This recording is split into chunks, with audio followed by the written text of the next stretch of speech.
Assalamualaikum warahmatullahi wabarakatuh dan selamat sejahtera. Okey, ini adalah video bab 4, part yang pertama. Okey, cikgu akan sharekan slide. Okey, dalam slide ni, dalam video ni kamu akan ada 6 objektif pembelajarannya. Okay. Yang pertama, dalam video ni kamu akan tahu maksud pembiakan. Kedua, kamu akan belajar tentang kepentingan pembiakan.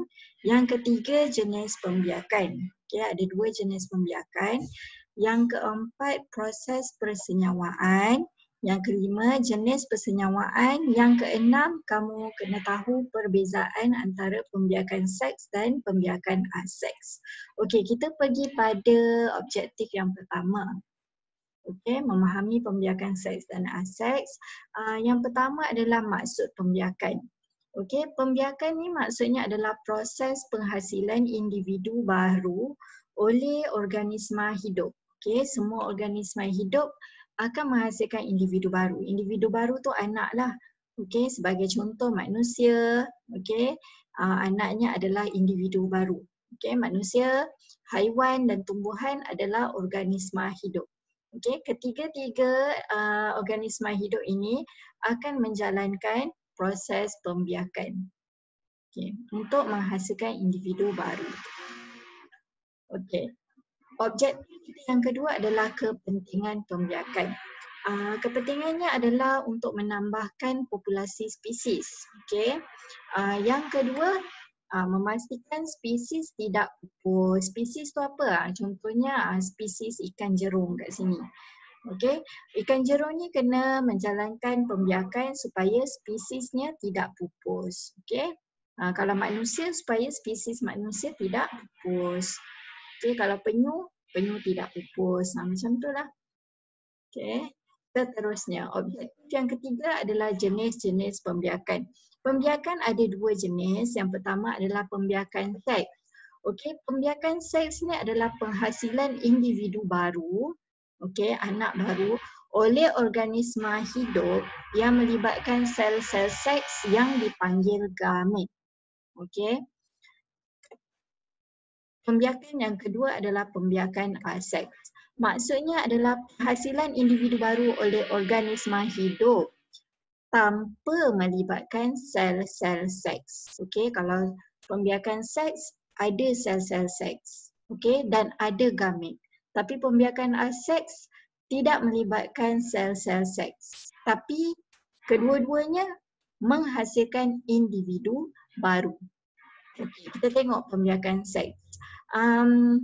Organisma hidup yang menjalankan pembiakan seks adalah seperti manusia, ikan, okey, amfibia, contohnya seperti katak, burung, okey, mamalia, reptilia dan tumbuhan berbunga. Ini semua menjalankan pembiakan seks. Okey, ini semua adalah organisma peringkat tinggi. Okey, pembiakan aseks pula dijalankan oleh organisma hidup, sebagai contohnya adalah ameba, paramecium, hydra, bawang, halia, kentang. Okey, bawang, halia, kentang ni adalah tumbuhan yang tidak berbunga. Okey, tumbuhan tidak berbunga akan menjalankan pembiakan aseks. Tumbuhan berbunga menjalankan pembiakan seks. Okey, ini semua adalah organisma yang hidup. Okey, kamu kena faham. Organisma hidup ada menjalankan pembiakan seks, organisma hidup juga menjalankan pembiakan aseks. Okey. Ini adalah jenisnya lah, contoh yang menjalankan pembiakan seks, ini adalah contoh yang menjalankan pembiakan aseks. Okey, kita tengok pembiakan seks tu macam mana.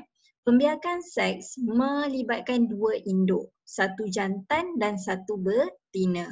Kamu kena ingat ni, pembiakan seks 2 induk. Satu induk jantan dan satu induk betina. Ini adalah organ, gambar organ pembiakan seks induk jantan untuk manusia. Ini adalah organ pembiakan seks induk betina. Okey, kita tengok. Kalau lelaki, organ seksnya adalah testis. Ini adalah gambar testis. Okay, ada 2 testis pada lelaki. Ini adalah organ. Organ seks testis. Organ ni ada banyak. Kalau jantung pun organ, tapi organ peparu organ, tapi organ seks adalah testis untuk lelaki. Okey. So dekat dalam testis ni mengandungi gamet jantan yang dipanggil sperma. Untuk perempuan, organ seksnya adalah ovari. Okey, dalam ovari mengandungi gamet betina. Okey, iaitu ovum ataupun telur. Okey, dalam organ seks perempuan pun ada 2 ya, ovarinya ada 2. Okey, so dalam ni ada gamet betina, ovum atau telur. Okey, kalau kita tengok, ini apabila induk betina dan induk jantan. Kalau kamu tengok gambar ni, betina ni akan menghasilkan gamet betina lah. Ini adalah gambar ovum. Okey, ovum bentuknya bulat. Tengah dia ni adalah nukleus. Okey, ini adalah sperma. Sperma ni ada banyak lah, berjuta-juta sperma dalam organ seks lelaki. Okey, sperma ada berjuta-juta. So bentuk sperma macam ni ada kepala dia, lepas tu sperma ada ekor. Sperma ni dia boleh berenang. So bila organ seks jantan, apabila gamet jantan dan gamet betina bergabung, bercantum, dia akan jadi macam ni. Ini dinamakan proses persenyawaan. Okey, apabila gamet jantan dan gamet betina bercantum, persenyawaan berlaku. Okey, persenyawaan berlaku, bila berlakunya persenyawaan akan terjadilah bayi ataupun fetus. Okey, kita tengok proses seterusnya. Macam mana proses persenyawaan berlaku? Tadi cikgu dah terangkan kan gambar, ini adalah sperma, gamet jantan, ini adalah ovum, gamet betina, bentuknya bulat. Okay. So, persenyawaan itu apa? Objektif kita yang seterusnya adalah maksud persenyawaan. Persenyawaan adalah percantuman nukleus sperma, okay, dalamnya ada nukleus sperma, dan ovum, dalamnya ada nukleus ovum untuk membentuk zigot. Okay, zigot ni anak lah. Okay, kita tengok macam ni Apabila sperma dan ovum bercantum, persenyawaan ni lah berlaku apabila percantuman nukleus sperma dan ovum. Okay. Zigot mengandungi bahan genetik daripada kedua-dua induk. Okay. Bahan genetik tu maksudnya macam warna mata, warna rambut, warna kulit, okay, ketinggian ke, rambut kerinting atau rambut lurus, itu adalah genetik. So kedua-duanya ada dekat dalam zigot. Kedua-dua genetik tu ada daripada induk jantan dan ada juga daripada induk betina. Okay. So zigot tu dia akan melakukan proses pertumbuhan. Dia akan bertumbuh, mengembang dan akan terhasillah fetus. Zigot ni dia akan bertumbuh dan menjadi fetus. Okay, bayi. Dia akan jadi bayi. Okay. Jenis-jenis persenyawaan. Ada 2 jenis persenyawaan. Ingat persenyawaan melibatkan 2 gamet, gamet jantan dan gamet betina. Tak ada gamet jantan, tak ada gamet betina, tak ada persenyawaan. So persenyawaan ada 2 jenis. Persenyawaan dalam dan juga persenyawaan luar. Okay. Persenyawaan dalam, cantuman gamet jantan dan betina, okay, percantuman sperma dan ovum berlaku di dalam badan betina. Okay. So betina tu akan mengandung lah. Okay. Persenyawaan luar pula, percantuman gamet jantan dan betina berlaku dekat luar badan betina. Dia tak berlaku di dalam badan betina, dekat luar badan. Sebagai contoh kat sini katak lah. Okay. Selalunya dekat dalam air. Nampak ni katak, yang ini ikan dolphin. Okay. Gamet jantan dari organ pembiakan jantan akan dibebaskan ke dalam organ pembiakan betina yang mempunyai gamet betina dan akan bercantum di dalam gamet betina dan akan membentuk zigot. Okay, so nanti gamet betina tu akan mengandung. Dalam badan dia ada zigot iaitu bayi. Okay, kalau persenyawaan luar pula, induk jantan ni dia akan bebaskan sperma. Dan induk betina akan membebaskan ovum. Tapi dia keluarkan sperma dan ovum tu keluar daripada badan dia. Persenyawaan ini selalunya berlaku dalam air lah. Contoh macam katak ni kan. Dia keluarkan sperma dia dekat dalam air. Untuk katak betina ni akan mengeluarkan ovum dia dekat dalam air. So sperma tu akan berenang pergi ke ovum. Jadi anak dia tu akan membesar, berlaku perkembangan dan menjadi katak di dalam air lah. Bukan dekat dalam badan katak betina, tapi dekat luar, dekat dalam air tu dia akan membesar. Okay, dia akan menjadi berudu, lepas tu dia akan jadi katak lepas persenyawaan tu. Okay, seterusnya kita pergi pula pada pembiakan aseks. Kamu ingat tadi ada dua jenis pembiakan seks dan pembiakan aseks. Pembiakan seks ada berlaku persenyawaan. Persenyawaan ada dua jenis, persenyawaan dalam dan persenyawaan luar. Yang ni. Okay, kalau pembiakan aseks pula, dia perlu ada satu induk sahaja. Okay, tak perlu dua induk, satu induk sahaja. Okay, satu gamet sahaja akan terlibat. Ada persenyawaan berlaku pada pembiakan aseks dan tiada variasi. Variasi ni maksudnya antara induk dengan individu baru tu. Sama ke tak sama? Kalau macam manusia, ibu dengan ayah dengan anak dia, betul ke copy paste ke sama? Ikut sama sebiji ke tak kan? Itu maksudnya manusia ni mempunyai variasi sebab manusia menjalankan pembiakan seks. Tapi kalau pembiakan aseks ni tak ada variasi. Kalau kamu tengok halia, okay, halia tu kalau kamu tengok dia punya induk dengan dia punya individu baru tu sama je. Okay, tiada variasi. Itu maksud dia pembiakan aseks. Okay, pembiakan aseks ni ada 5 jenis. Yang pertama adalah belahan dia dua. Yang kedua pertunasan, ketiga pembentukan spora, keempat pembiakan vegetatif, kelima penjanaan semula. Kita pergi pada pembiakan aseks yang pertama iaitu belahan dia dua. Belahan dia dua ni macam mana? Pembahagian sel induk kepada dua sel anak. Contohnya ameba dan paramecium. Okay, kamu tengok gambar ni daripada satu sel induk dia akan belah dan dia akan jadi dua sel anak. Daripada satu dia akan belah dia dua menjadi dua sel anak. Ini berlaku pada ameba dan paramecium. Okay, seterusnya pembiakan aseks yang kedua adalah pertunasan. Contoh yang kedua ya. Pertunasan ni proses pembentukan tunas pada badan induk. Okey, dia akan bentuk tunas. Okey, contohnya yeast dan hydra. Okey, kamu tengok contoh dekat sini. Ini badan induk. Okey, lepas tu dekat badan induk tu dia akan membentuk tunas baru. Lepas dah bentuk tunas baru, dia akan jatuh dan membentuk satu individu baru.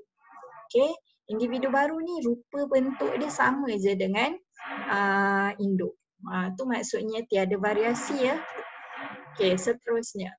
Yang ketiga, pembiakan aseks adalah pembentukan spora. Pembentukan spora ni proses penghasilan spora dalam sporangium. Okey, selepas sporangium pecah, spora akan disebarkan oleh angin. Ini sporangium. Dalam dia ada spora. Bila pecah je, spora ni akan disebarkanlah oleh angin. Disebar-sebar merata. Okey, nanti adalah individu baru tu dekat tempat spora tu dibebaskan. Contohnya pakis, lumut. Okey. Yang keempat adalah penjanaan semula. Penjanaan semula ni adalah keupayaan bahagian-bahagian badan pada sesetengah organisma untuk bertumbuh kepada individu baru yang lengkap. Sebagai contoh, Bapak Sulaiman, planaria dan spine. Okey, ini contoh gambar ni adalah planaria. Bahagian-bahagian badan dia ada bahagian kepala, badan, ekor. Bahagian-bahagian ni dia boleh bertumbuh menjadi satu individu baru yang lengkap. Okey, kamu tengok contohnya. Ini kepala dia kan. Kepala dia boleh tumbuh jadi satu planaria yang baru. Ini individu baru.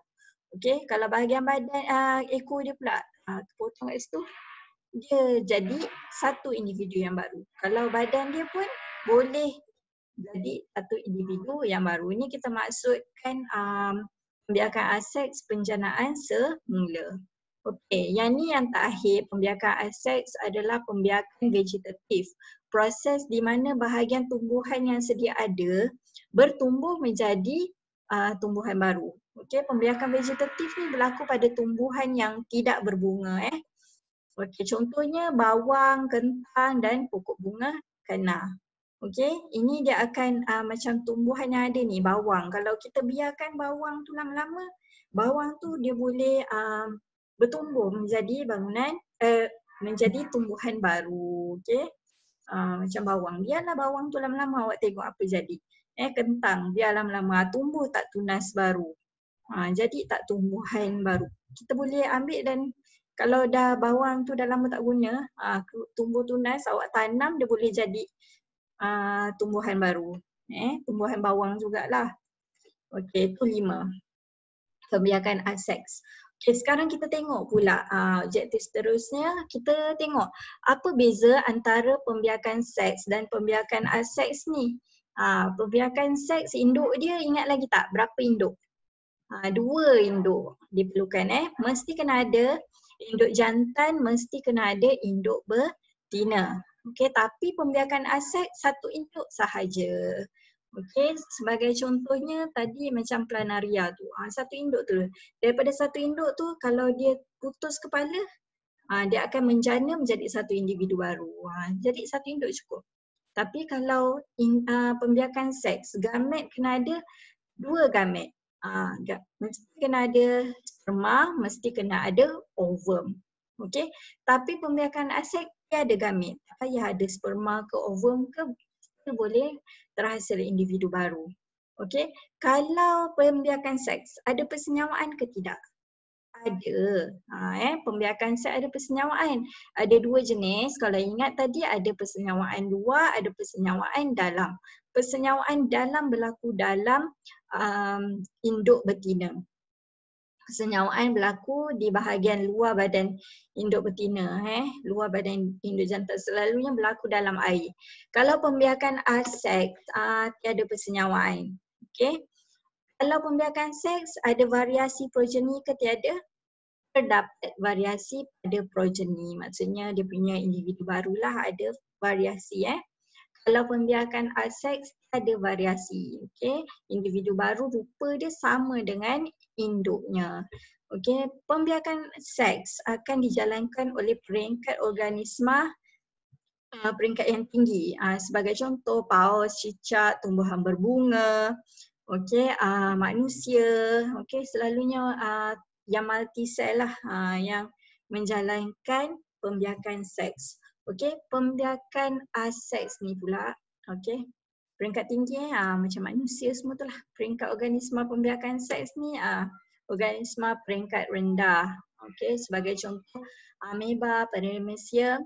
Untuk tumbuhan yang tidak berbunga. Okey, so itu sahaja untuk tajuk ini. Cikgu harap kamu boleh faham dan cuba ni lah buat latihan yang cikgu bagi tu ya. Kalau ada soalan boleh tanya. Okey, Assalamualaikum warahmatullahi wabarakatuh.